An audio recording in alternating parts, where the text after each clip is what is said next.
নমস্কার বন্ধুরা। হস্তমৈথুন ছাড়ার সবচেয়ে ভালো পন্থা কী? দেখুন, হস্তমৈথুন বন্ধুবান্ধবদের পাল্লায় পড়ে বা কুসঙ্গের জন্য অনেকে কী হয়, এটা নেশায় পরিণত হয়ে যায়। তারা চাইলেও আর ছাড়তে পারে না। কি এটা ভয়ঙ্কর একটা পরিণতি যে তাদের সময় নষ্ট হয়, তাদের মাথার মধ্যে চাপ পড়ে, পড়াশোনায় মনোনিবেশ করতে পারে না। যে বয়সে যেটা করার কথা তাদের পারফরমেন্স অনেক খারাপ হয়ে যায়। তারা মন থেকে চায়, একে তাকে জিজ্ঞেস করে যে কী করা যায়। তো বেশিরভাগ কী হয় যে একে তাকে জিজ্ঞেস করার ফলে তাদেরকে জিজ্ঞেস করে যারা নিজেরাও এই নেশায় জড়িয়ে গিয়েছে। এটা তো আর যাই হোক, এটা তো খারাপ নেশার মধ্যে পড়ে। সবার একই রকম ক্ষতি হয় না, কারণ কারো নেশা হয় না সবার। যাদের নেশা হয় তারা কি হয় যে এটা না করে থাকতে পারে না। এর কারণ এটাই যে যেহেতু এটা একটা হরমোনাল ব্যাপার থাকে, এই সাইকেলটা তৈরি হয়ে যায় এবং আমাদের যে বডির যে ঘড়ি, যে বায়োলজিক্যাল ক্লক, যে সার্কাডিয়ান রিদম, তার মধ্যে এটা ঢুকে যায়। ওই সময় ওই ইম্পালসটা ব্রেন থেকে আসে এবং ওই সময় ওই হরমোনগুলো আপনাকে উজ্জীবিত করবে। আপনার মন ছটফট করবে এবং আপনার লিঙ্গ ইরেকশান হবে বারবার। আপনার অস্থির করে দেবে যতক্ষণ না আপনি রিলিজ করছেন, অর্থাৎ ইজাকুলেশন করছেন, মাস্টারবেট করছেন। এই একটা ভয়ঙ্কর ব্যাপারের মধ্যে তারা চলে যায় এবং চাইলেও ছাড়তে পারে না। আর এটা একটা ট্র্যাপ টাইপের। আপনি যতবার বেশি করতে থাকবেন ততবার আপনাকে বডি ওই রকম আপনাকে যোগান দিতে থাকবে কেমিক্যালগুলো, যে বায়োলজিক্যাল যে সাবস্টেন্স, হ্যাঁ, যেসব হরমোনস এটা এটা কন্ট্রোল করে। তো এর ফলে কি হয় যে এখান থেকে, এই হস্তমৈথুনের নেশা থেকে বেরোনো খুব মুশকিল হয়ে যায়। তাহলে কি করতে হবে? এটা খুব ভালো একটা পন্থা আছে, এই রিদমটাকে ভাঙা। হ্যাঁ, যেমন আপনি দেখবেন, আপনি যদি একটা নির্দিষ্ট সময়ে ঘুমানো অভ্যেস করেন, রাত 11টায়, রোজ আপনার রাত 11টার সময় ঘুম পাবেই। আপনি যদি ঘুম থেকে ওঠা অভ্যেস করেন ভোর 4টে, একদিন কষ্ট হবে, তারপর দেখবেন ঠিক 4টের সময় আপনার ঘুম ভেঙে যাচ্ছে। ঠিক এই মাস্টারবেশন ব্যাপারটা এবং সেক্সুয়াল যে অ্যাক্টিভিটি, এটাও ঠিক সেরকম ব্যাপার। আপনি যদি মাসে একদিন করা শরীরকে অভ্যস্ত করেন, ও সেই রকমই আপনাকে যোগান দেবে, সেই রকমই আপনাকে অ্যাডজাস্ট করিয়ে দেবে। আপনি যদি রোজ করা নেশা হয়ে যায়, আপনাকে রোজ একটা নির্দিষ্ট সময়ে আপনাকে কিন্তু ইম্পালস দেবে খুব স্ট্রং, সেখান থেকে আপনি বেরিয়ে আসতে পারবেন না। তাহলে কি দাঁড়াচ্ছে? তাহলে এটাই দাঁড়াচ্ছে যে আপনাকে এর ফ্রিকোয়েন্সি কমিয়ে আনতে হবে। একদম স্টপ করা যায় না। একবার আপনি যদি স্টপ করে ভাবেন যে আপনি মুনি ঋষি হয়ে যাবেন একদিনে রাতারাতি, সেটা হয় না। ঠিক আছে, কি করতে হবে? আপনি রোজ করতেন, আপনি অল্টারনেট ডে করুন, নাহলে সপ্তাহে 5 দিন করুন।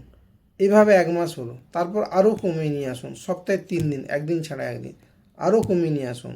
হ্যাঁ, আপনার যদি মনে হয় যে এটা আপনার কোনো পারফরমেন্সে এফেক্ট ফেলছে না, আপনার পড়াশোনায় কোনো ক্ষতি করছে না, আপনার শরীরে কোনো ক্ষতি করছে না, তাহলে ঠিক আছে। কিন্তু যদি মনে হয় যে আপনার এটা না করলে আপনার সময় ঠিক মতো কাটছে না, মাথায় প্রেশার হচ্ছে, পড়াশোনা অসুবিধে হচ্ছে, হ্যাঁ, কোনো কিছুতে মনোনিবেশ করতে পারছেন না, খিদে হচ্ছে না, ঘুম হচ্ছে না, তাহলে বুঝবেন যে এটা একটা কিন্তু ভয়ঙ্কর নেশায় পরিণত হয়ে গেছে এবং এটা ভবিষ্যৎ জীবনে আপনার উপর কিন্তু একটা বড় প্রভাব ফেলবে।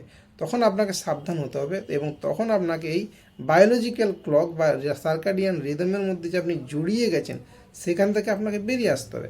বেরিয়ে আসার সবচেয়ে বড় উপায় এটা ভাঙা। এটা ভাঙতে গেলে আপনাকে ওই টাইমিং চেঞ্জ করতে হবে। আপনার দেখবেন, আপনি রাত 12টার সময় মাস্টারবেট করতেন, ওই সময় আপনার মধ্যে ইম্পালস আসবে, প্রচণ্ড স্ট্রং একটা ইচ্ছে হবে, নিজে থেকে পেনিস ইরেক্টেড হয়ে যাবে। আপনাকে ওইটা ধীরে ধীরে ডিলে করতে হবে। ঠিক আছে, 12টা করতেন, 2টো করবেন, এরপরের দিন 5টা, তারপর আর করবেনই না। তো এইভাবে আপনাকে ধীরে ধীরে ব্রেক করতে হবে। ব্রেক করে কি হবে যে আপনি সপ্তাহে 7 দিন করতেন, দেখবেন 5 দিনের পরিণত হয়ে গেছে।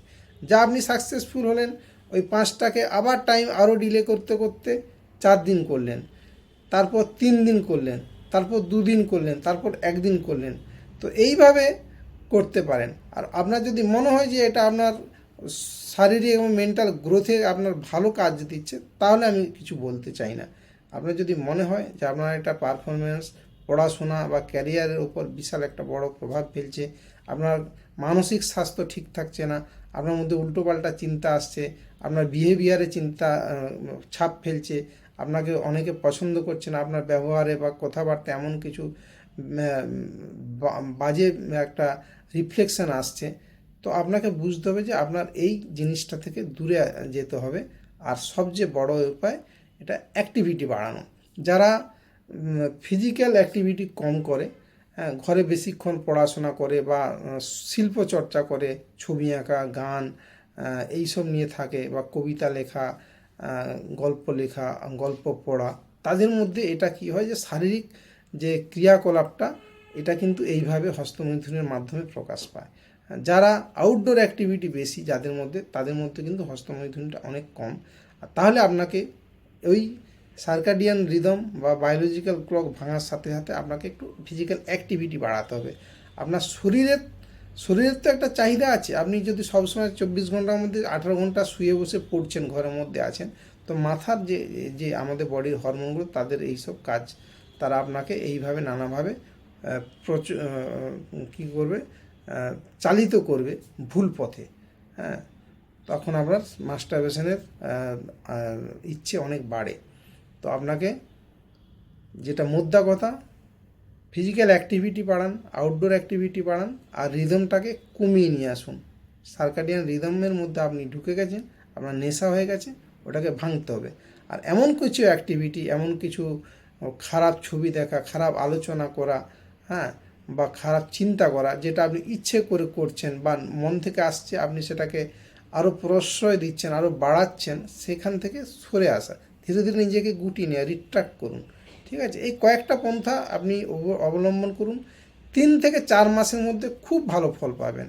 আমি মনে করি আমার দেখা যতজন আমার জুনিয়র বন্ধুবান্ধব, সিনিয়র অনেকে আলোচনা করে, আমার কাছে পেশেন্ট এসে 65 বছর বয়স, উনিও হস্তমৈথুনের শিকার হয়েছেন। রেগুলার হস্তমৈথুন করে ওনার শরীর একদম টায়ার্ড হয়ে যায়, আর কোনো কাজ করতে পারেন না। ওনাদেরকেও একই আমি কথা বলেছি। হ্যাঁ, নানা রকম হেলথ বেনিফিটস যেমন আছে, কিন্তু যে যখন আপনার নেশা হয়ে যাচ্ছে, এটা ভয়ঙ্কর পর্যায়ে চলে যাচ্ছে, মনে হচ্ছে যে আমার কারো সাহায্য দরকার, আমি পারছি না, আমাকে চেপে ধরেছে, আপনাকে এই পন্থা অবলম্বন করে ধীরে ধীরে জিনিসটাকে কমিয়ে নিয়ে আসতে হবে। এবং এক সময় এমন লিমিটের মধ্যে আসবে যেটা আপনি নিজের কন্ট্রোলে, ও আপনাকে চালনা করবে না। আপনার যে নেশা, হস্তমৈথুনের নেশা আপনাকে ঘোরাবে না, আপনাকে দিয়ে এটা ওটা করাবে না।